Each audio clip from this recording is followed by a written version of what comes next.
Hey guys, what's up? Back with another video, and today we're going to do my AEW Full Gear 2024 predictions for this coming Saturday, November 23rd, live on pay-per-view. We got 9 matches to go through, so let's get this on the way, shall we? First off, we kick off with the pre-show match, the 0-hour match, as we have Big Boom AJ from the social media phenomenon, whatever you want to call him, person.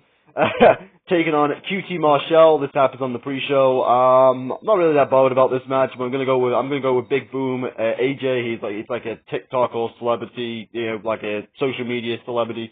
So I'm gonna go with the celebrity to beat QT Marshall. QT Marshall is QT Marshall, so he doesn't really lose anything in defeat.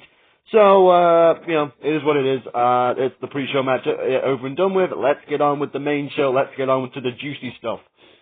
Next matchup we kind of kick this off with MJF taking on Roderick Strong. This is the main show. We've got Roderick Strong against MJF. I'm going to go with MJF to pick up the victory. I think Roderick Strong is basically a placeholder for Adam Cole, because I think that they're going to do I think the final destination for this storyline will be Adam Cole versus MJF, which I think probably will happen at World's End. But you never know. That's just my prediction on that one. So I'm going to go with MJF to pick up the victory, and maybe we'll get Adam Cole versus MJF at World's End. So, next matchup we have Jay White taking on the Hangman Page in a rematch from Wrestle Dream. I'm going to go with the Hangman on this one to pick up the victory, to get his redemption on Jay White, and to finally put a nail in the coffin of the Switchblade Jay White. So I'm going to go with Hangman Page to pick up the victory, and continue his path down this dark road of revenge against former nemesis. Anyway, next matchup we have the tag team titles on line. We have Private Party defending the tag team titles against the Outrunners, the Kings of the Black Throne of Malachi Black and Brody King, and of course the Acclaimed. Everybody loves the Acclaimed for the tag team championships. I'm going to go with the Private Party to retain. They've only just won them from the Bucks, and I think it make absolutely no sense for them to lose the tag titles here. So that's why I'm going to go with Private Party to retain. Should be a fun match. Look forward to it. Let's move on to the next matchup.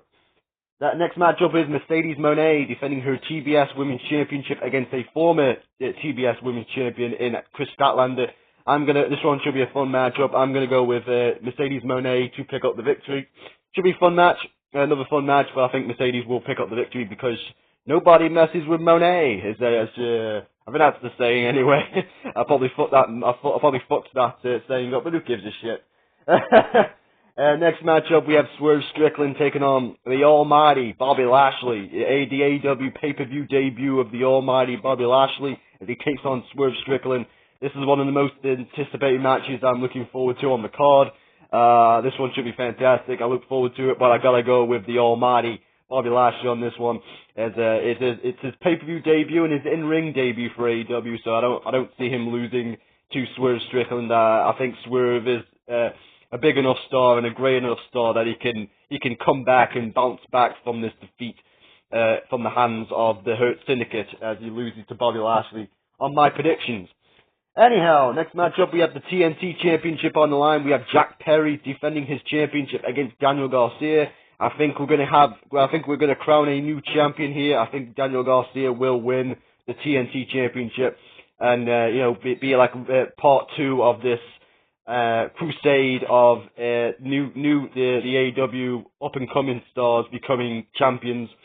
First Private Party won the titles, and now I think Daniel Garcia will take the title off the Jack Perry, kind of taking the titles from the Elite and kind of burying or ending that portion of the year with the story where the Elite were taking over AEW, which didn't really pan out that well. Anyway, I'm going to go with Daniel Garcia to pick up the victory, and then we move on to the next matchup, which is, I almost forgot this match.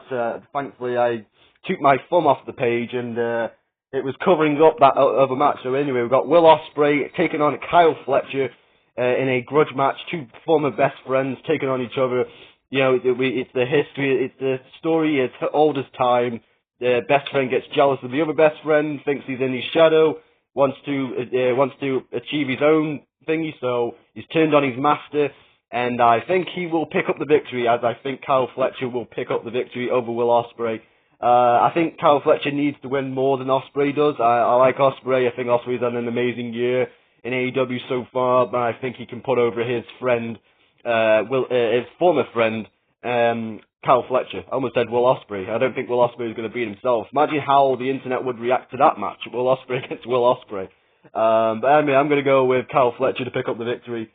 And that moves us on to the main event. We have the AEW World Championship on the line. We have the World Champion, the Death Rider himself, Jon Moxley, defending the World Championship against Orange Cassidy in a rematch from last year's Full Gear.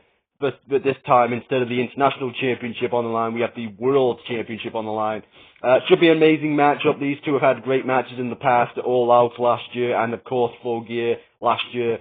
So I think this will be no exception. Having the big main event slot for Orange Cassidy, I think it's a big moment for Orange Cassidy.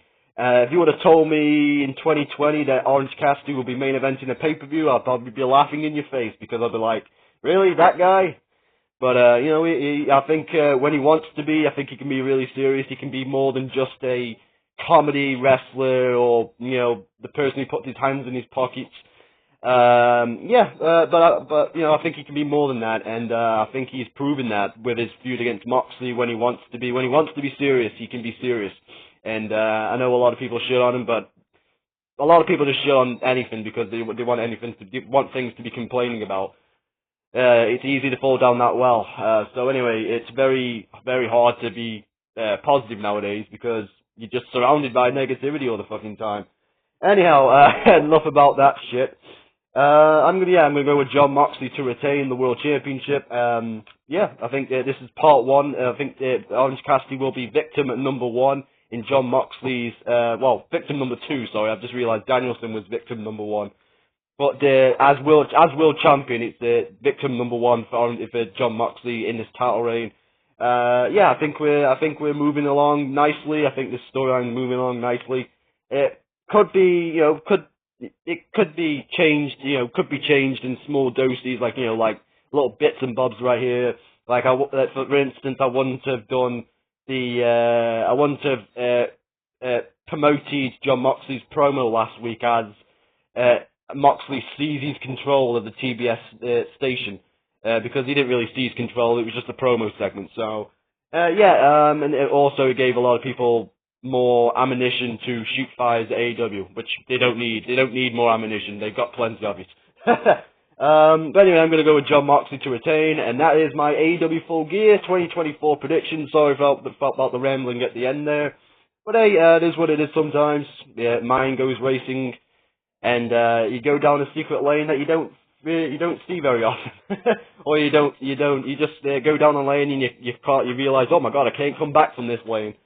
It is what it is. Anyway, that's going to be it now, guys. Tell me what you think in the comments. Leave me a like if you deserve it. And I'll see you guys on the next video, whatever that may be. Until then, guys, have a nice day, and I'm out.